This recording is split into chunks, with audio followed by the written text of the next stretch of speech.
A book on the shelf is just paper. A book in your mind is power.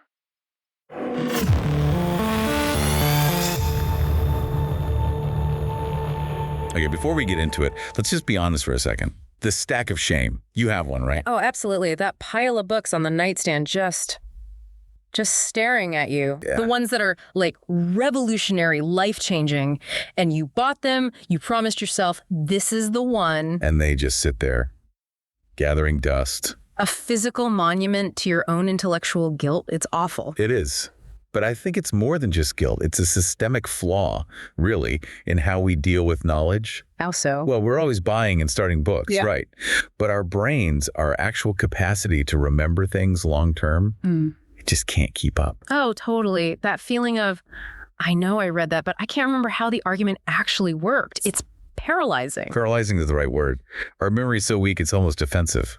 It is. I can see the cover art perfectly in my head, but ask me for the 3 core principles of some dense book I read 6 months ago. Zero chance. It feels like you're just pouring all this time into sand. And you know, there's actually data on this, which just makes it worse for anyone who really wants to learn. Oh. Yeah. Studies show that most people read a book once, and I mean, within a few weeks, they remember less than 20% of its core meaning. 20%. 20. So you feel brilliant for, what, a day? And then 80% of that mental investment just evaporates. We don't just need to read more. We need to retain more. We need a way to make those ideas stick. Without having to reread your entire library every year. Right. We need a system that cheats the memory fade. Which brings us to what we're looking at today, this new project, Decoded by Morrow, because it's positioned as a fix for that information rot, but not, as a shortcut. Not at all. It's about going deeper. I really like their whole philosophy. It's something like a book on a shelf is just paper. A book in your mind is power. Yeah, I saw that. So the mission isn't to replace reading. It's to make sure that when you do read, it actually sticks. You understand it clearer and you remember it longer. So let's unpack that. Yeah. Because they're very, very clear that this is not a summary. They call it decoding. What does that actually mean? Well, it means you stop focusing on the plot or the characters for a minute and you start looking for what they call the silent architecture. The silent architecture. Yeah. It's the underlying structure of thought, the logical patterns that hold the whole argument together. That's what they're trying to extract. Okay, but to do that kind of impartial analysis, you'd have to remove all human interpretation. It sounds almost impossible. Well, it is for a person. And that's precisely why they use artificial intelligence. That's the engine here. Right. So the AI is doing the heavy lifting. Yeah, but it's really important to get this. It's not a ghostwriter. It's a tool for analysis.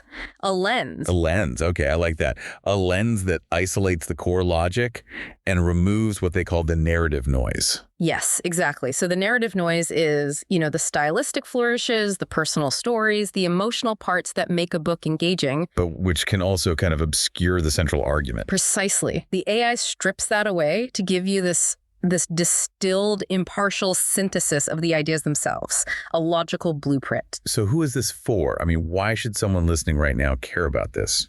I think the value is twofold. First, if you've already read the book, this is an incredible tool to fight that 20% memory problem. Okay, so it's like a refresher. A super-powered one. It helps you see hidden layers and reconnect with the real depth of the work. And if you haven't read the book yet, this is the really smart part. It's the opposite of a shortcut.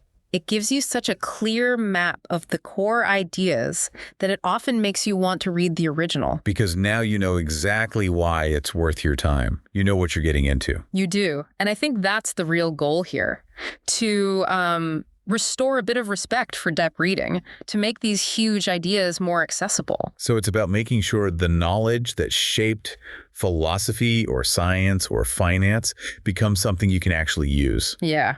If you need to see deeper than your memory allows, if you need clear, usable knowledge without spending weeks bogged down in prose. Because your time is valuable and your memory is fragile. And this is your signal. Go subscribe to Decoded by Morrow right now. Welcome to the Decoding. And goodbye to the stack of shame.